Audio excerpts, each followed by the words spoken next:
It's 3:35 here. You want to give ourselves a quick intro? We got Keith, we got Zhang, we got Alejandro in the room. Thank you guys for joining us. Is that very Shang? welcome? Did Shang come to the? Did you go through the IIT class?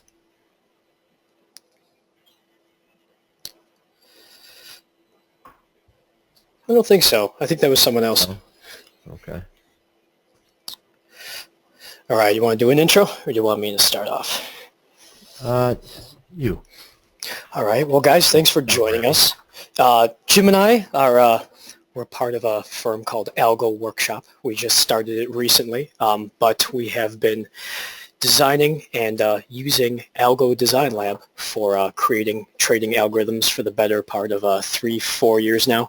Jim has more experience with it than me. When did you start, Jim? Like 2012?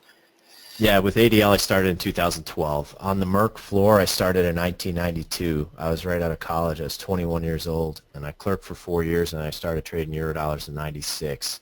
And then I got kicked out of the market from the algos in 2011, right around the time that ADL came out. So it's too bad they didn't come out a little earlier. I might still be trading, and you wouldn't be listening to me talk right now. But as it stands, I ended up building algos for a living using this drag and drop algo building software here. The code is embedded inside of each one of these little blocks. I have a blank canvas here. Here's your toolbox here. You take out an instrument. This is just a regular order block. You can hook up that instrument here. You can set up an instrument field. You can look at any particular instrument field. You just double click on any block to select it. And then I can look at the bid price, and then you want to name that bid price here.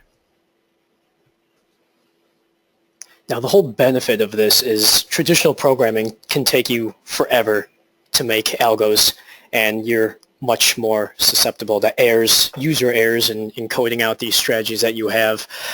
Jim and I found Algo Design Lab roughly 2012 and 2013.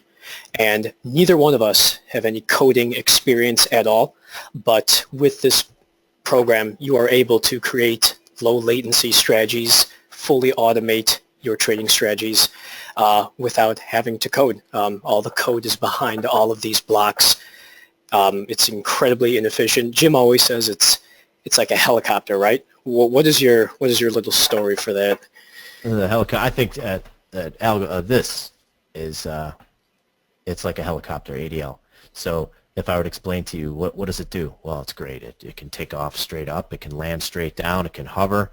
You go over traffic. You can land on a building. You can land on a boat. You can land it in the yard. But if I were to drop off a helicopter in your driveway and hand you the keys and tell you it's full of gas, what are you going to do? You're going to jump in and start it off and go for a ride? No, because if you get it wrong, it'll kill you.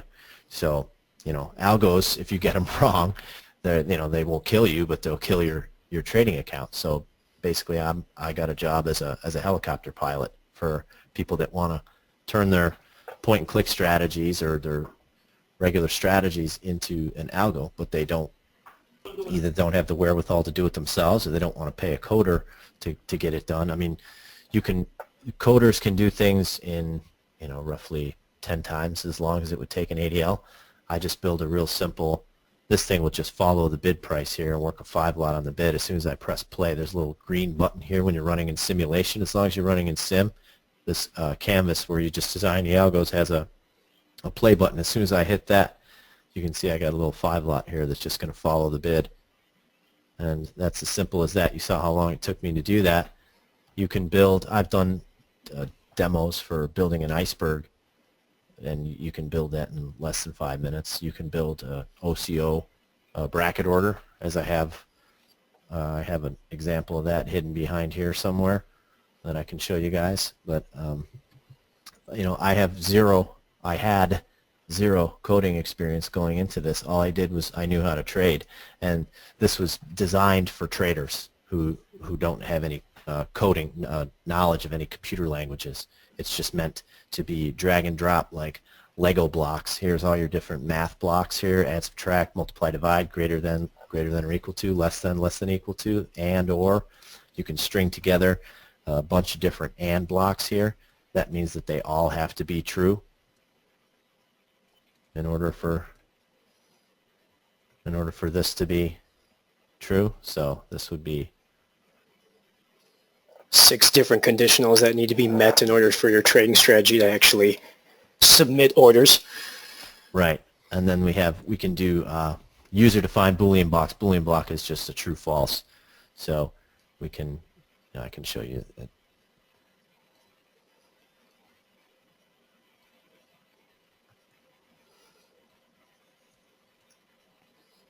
Basically, we wanted to give all of you guys an intro to a way that you can quickly get to the market with trading strategies that you have that you want automated without having to learn code. ADL doesn't do everything, but I would say it does at least 98, 99% of what most traders want from an algo. It's not going to beat, HFT powerhouses like Citadel, but you're going to beat nearly all the other traders out there in the market. You're going to absolutely roast anybody that's trying to point and click this. Correct. And there's lots of there's point and click.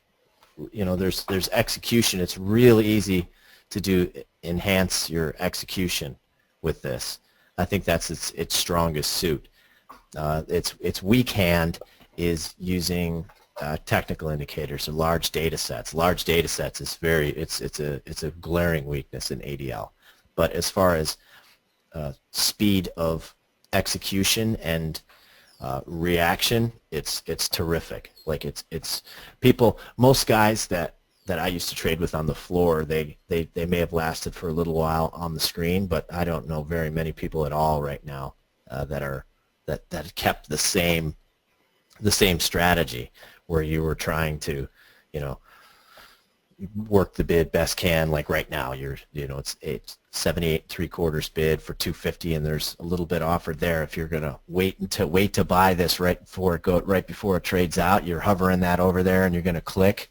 You're way too slow. We have execution algos that can look to use. You can either use that price weighted midpoint, or you can have a lean quantity here that you can lean on, where it'll work the bid here until it's time to pay up, and then it'll pay up. I mean, sometimes you whiff, but it's a lot faster than your reaction time, especially since anything that you run, any algo that you run is going to be co-located in Aurora here in the same building with the CME's matching engine. So it doesn't even have to go back and forth over the internet to your machine and through your video card to your eyes, most importantly, for you to react and click, and then go back over the internet back to the matching engine. You're so far behind. It's like mailing a letter as opposed to an email.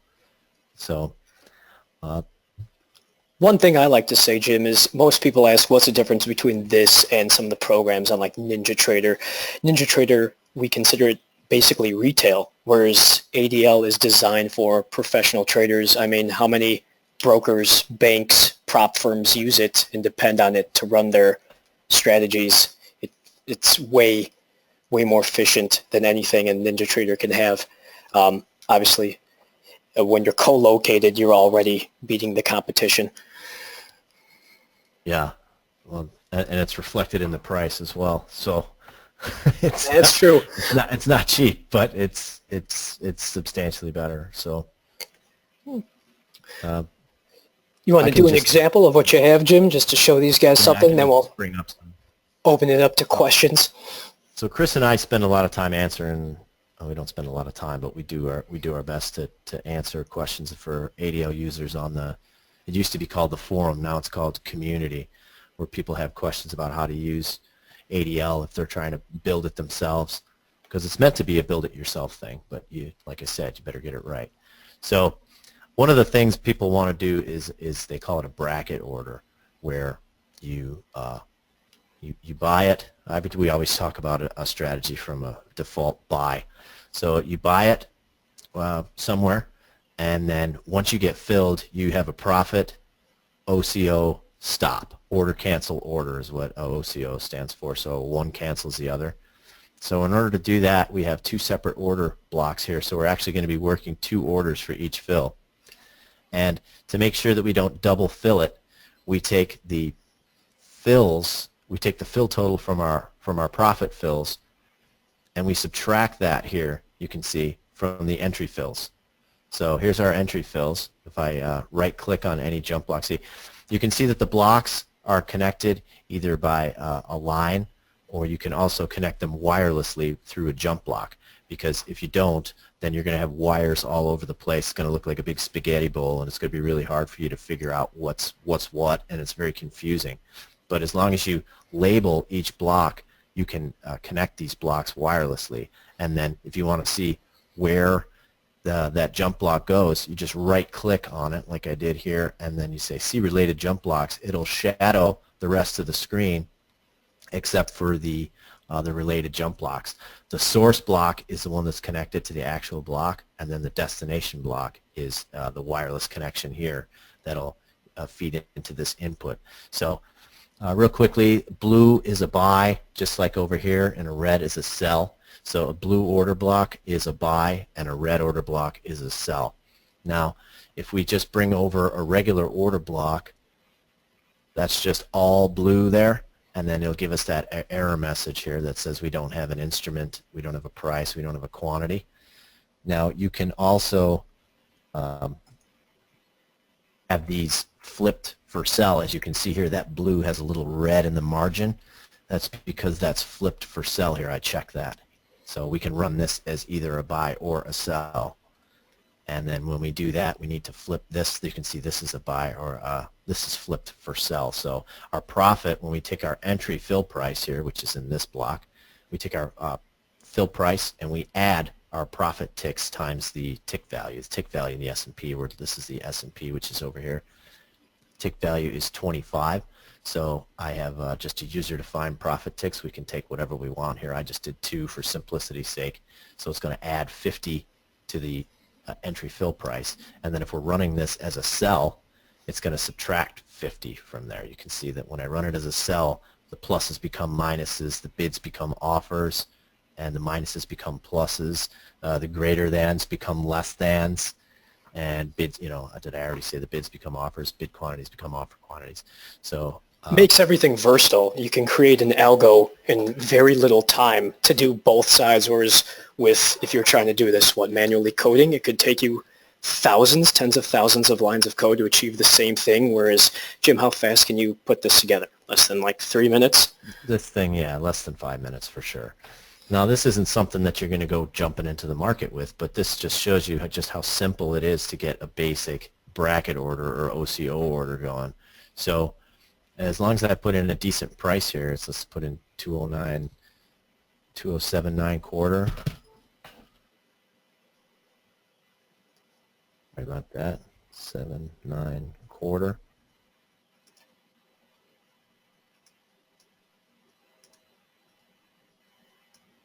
Okay, it's going to run that.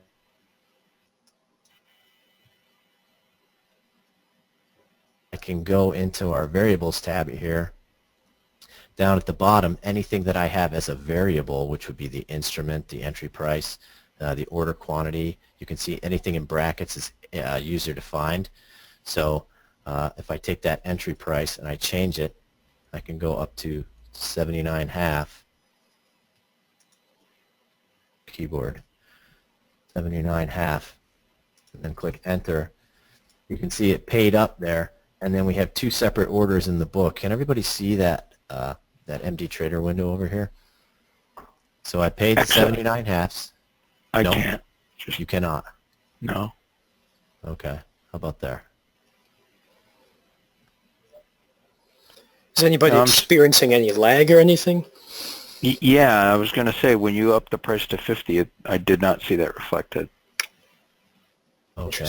Huh. So that might be what I'm seeing. Sorry. Sorry for the See that tech here. issues, Keith. Oh, okay. There went something. It updated now for me as well. It was lagged on my screen too. You didn't see 79.5? Well, Actually, that dialogue's gone. So When you were changing the price, Jim, that block was just stuck there. I mean, obviously this is a This was? fault of GoToMeeting, but yeah, it was, Sure. the order block was just stuck on like, or the number block you had was stuck on the price. We didn't get to see anything update. It may be lagging on our side for whatever reason, but Okay. I'm gonna I say keep just this on press on. I'm recording this, so hopefully Good. it's, yeah, now I can All see right. you changing things. Yeah. So let's see. Let's keep that. Can you still see it now? Yes, now I can. Yes. Okay. So we paid 79.5. We have our profit ticks set to 2, and we have our stop ticks set to 2. So here's our fill price, there's our stop order, and there's our profit order.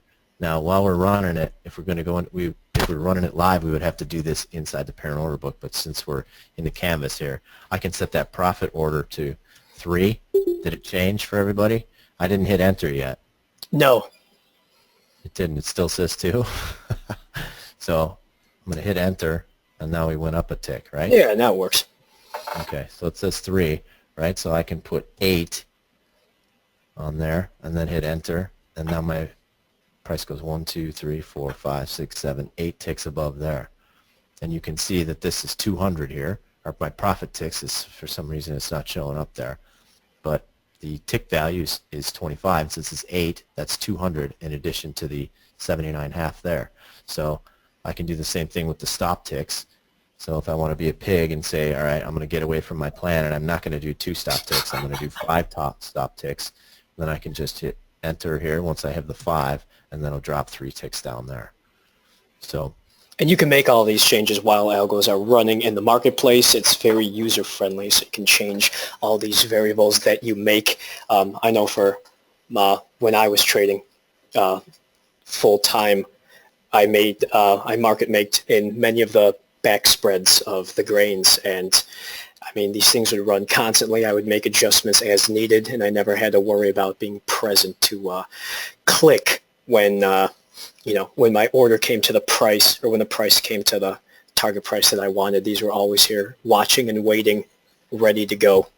And so I changed the profit ticks to 0 here, so we're back in at my entry price here.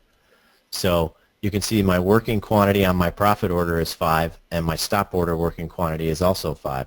So hopefully I'll get a little bit at a time here, and you'll be able to see this number here. This is the profit fills. Does it say profit fills? It sure does. Okay, well I got them all 5. So. and once you got 5, the stop fills went away. Yeah, you can see this says 0 now, and that's gone, and I'm not working any there. So that's just your basic simple example. Your basic OCO. This is one of the most basic things that you're gonna anybody who's trading, you're gonna have that, right? You're gonna have an entry, you're gonna have a profit target, and you're gonna have a stop loss. And so this addresses the most basic of all trading strategies. And then I was going through the volume weighted price midpoint at the start here. Let's see, where is that one? Yeah, so a volume weighted price midpoint is a way for you to see where is the strength. The size of the offer and the size of the bid is generally perceived as strength in the market. So if there's a bigger bid, then that volume weighted price midpoint is going to be closer to the offer. So you can see there's twice as many on the bid as there are on the offer here. It's almost 100 to 4. It is almost exactly. So it's 79.63 is close. Well, now it's dead even now. Yeah, of course, it's going to make a liar out of me. It's going to be dead even. So the price midpoint is almost dead even, right? 63 is halfway between 50 and 75. Right. It's 12 away from each. Okay, so it's 66 now, so that would indicate a bigger bid. 64, 62 is dead even. And then I'm exporting that value here. As you can see, I right-click on the output of there. You can export whatever value is on that canvas so that it's going to be displayed for you when you run the algo. So I think I have it running in the algo dash, and there it is there. I was zooming in so that you can see this. There's that volume weighted price midpoint. So 65 is a little bit closer to the offer, which means that there's a bigger bid. Okay, you can see 67, it's getting closer to that offer. Now it's dead even again. 62.5, it's almost dead even. So this is just a little something that I threw together in 3 minutes, where you take the offer size times the bid price, and you add that to the offer price times the bid size, and then you divide that by the total quantity, and that gives you the volume weighted price midpoint. So 79, so it's just barely 75. I can tell you what the size is. It's 79, so it's just barely 75 bid, and there's a big offer. So look at that, there's a gap market there. All right, so there's 3 minutes left. I think I had one more thing. I had a moving average cross.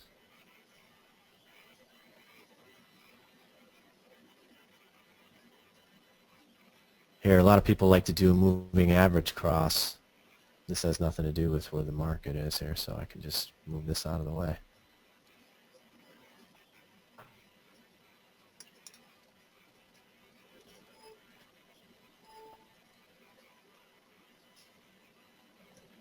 Okay, so here we have, let's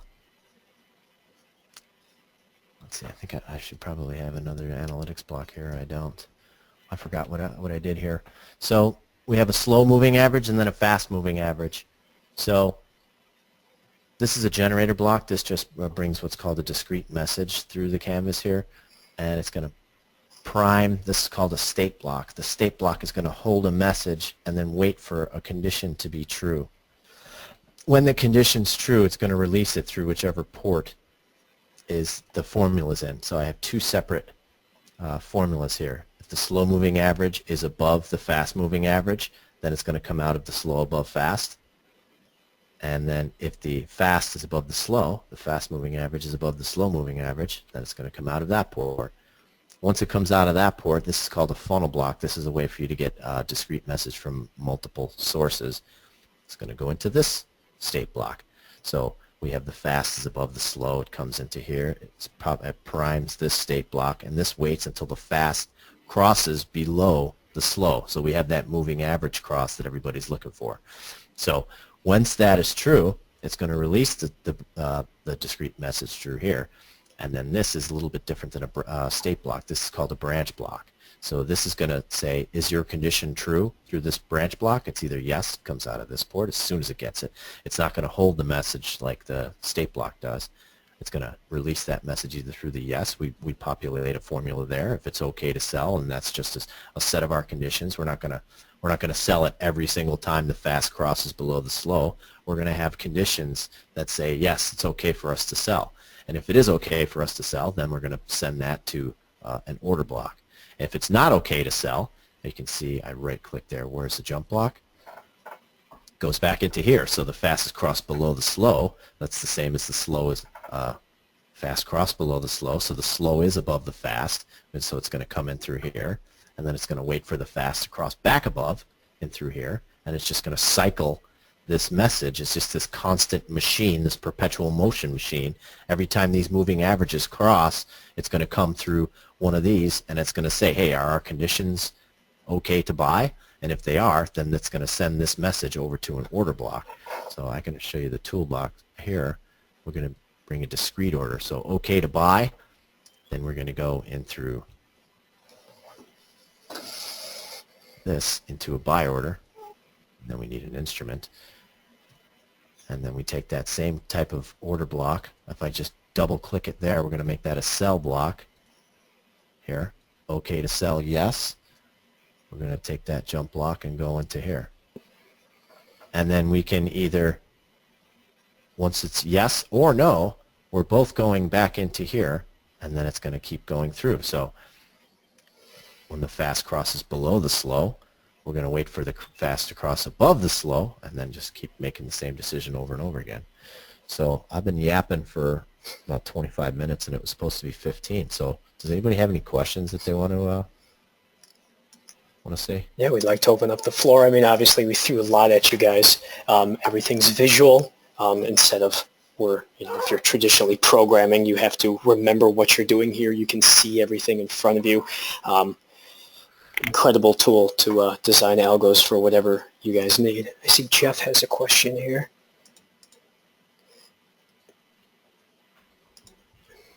For the guests in the room? Yeah. Can we tell them what the process would be if they wanted to come to us with a strategy for us to code? Yeah, so, I mean, I was a trader for my entire adult life. I'm 45 years old. I was there, when I was 21, I started on the floor. So for 24 years, I've been in the business, and for most of it as a trader. So I speak traders' languages. So I can ask you. You have to explain the strategy to me, and the better I understand it, the better I can build it. So it's not as much work for you to go through me as it would be to go through a coder.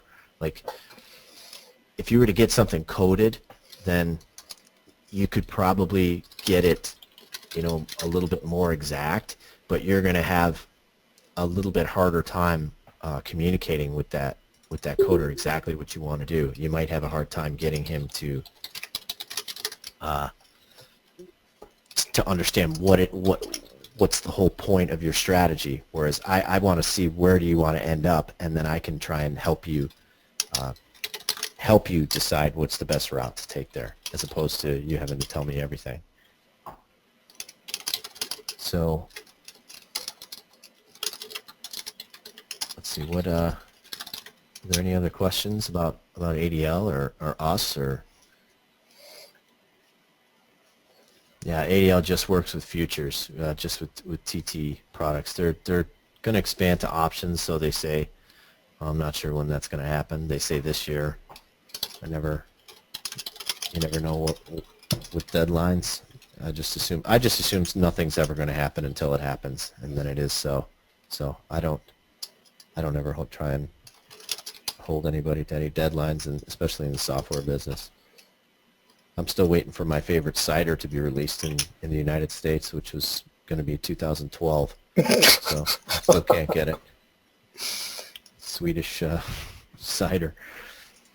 John asked if you can crack open the blocks and see the code underneath for those that do know how to code.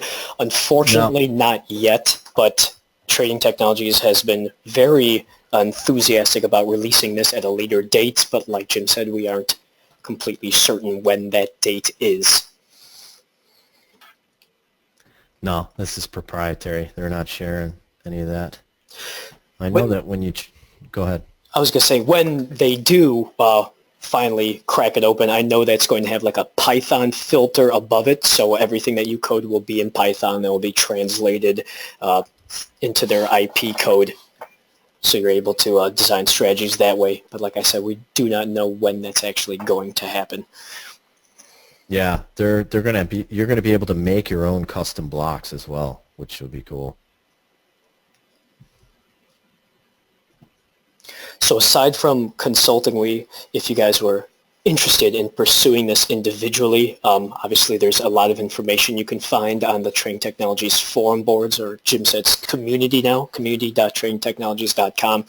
But yeah, we offer also classes and training as well as consulting.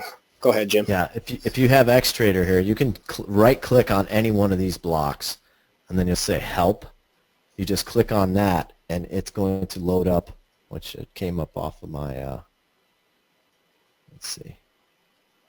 Came up off of my screen here. State block. It has like here, this is almost a 7-minute instructional video with our good friend Damon from the ADL Help Desk. It'll give you a short instructional video on each one of those. So anytime that's what I did basically when I started. I'd learned this, mostly on my own. I had a lot of help from one of my friends, but I would just go in there and right-click, click Help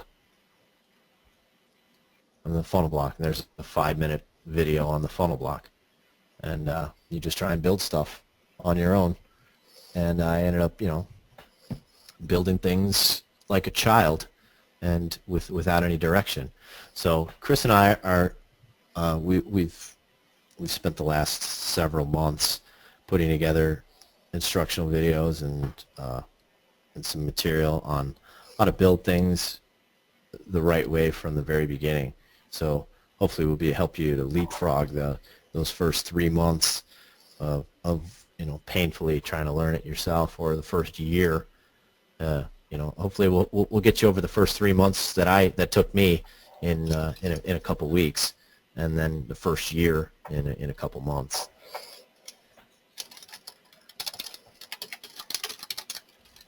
So, cancel order being triggered even if there's an event going on. Let's see. We'll work when Yellen speaks. All right, so when Yellen speaks. So here's what we do here for that. You have to tell it when Yellen is speaking, right? We have a clock block here. Everything is in military time. We're on Chicago time here, so it's 7 minutes after 4 here. So you can have something that says you can hook up your number blocks that says if it's 16 and the minute is between let's say she's talking to 10 after 4. You can say if the hour equals 16 and the minute is between 9 and 11 or 9 and 12, then be false, and then you would take that order block or any of your, remember I showed you those ands that were all strung together. I'll just fucking do it. It's just easier to do it than explain it. It would be just a conditional in your overall logic, and once it turns to false, if you want to cancel your orders or withdraw your logic or wait or something like that, you would just create a small portion of logic just to pull those orders at a specific time so you're not run over by the tidal wave that happens during Yellen's speeches. Yeah. You just need a few different ands. Here, so if it's 16 and the minute is, let me just pin this here. Let's see, she's talking to 10 after, so if it's greater than or equal to 10,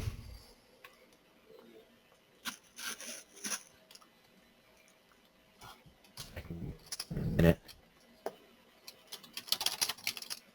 and it's less than or equal to, and it's less than 11.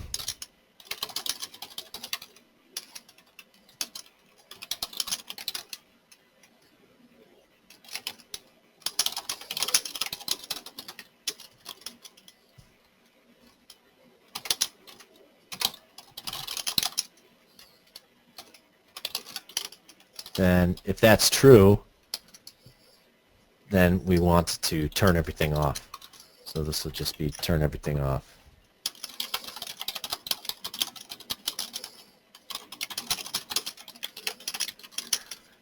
So we got 5, 4, 3, 2, 1, true. That means turn everything off, right? So that'll for the next minute, everything's going to be turned off.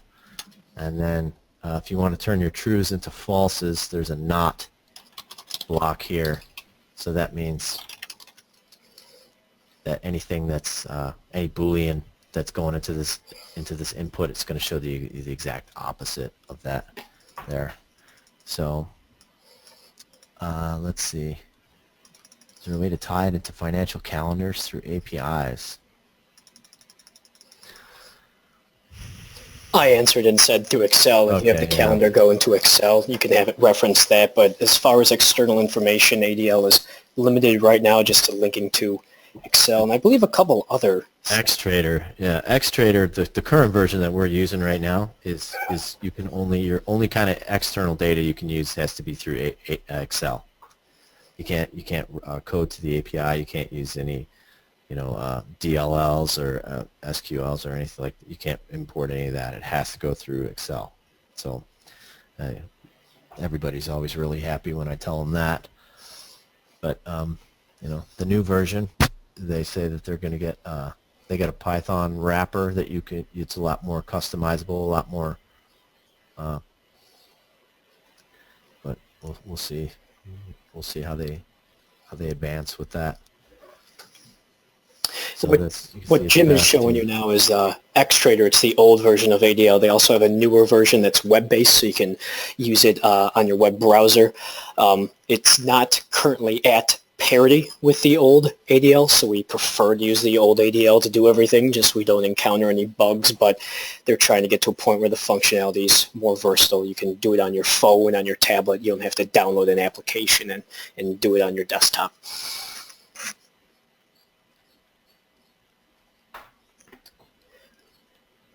You guys have any more questions? Obviously, we're here to answer anything that you guys have.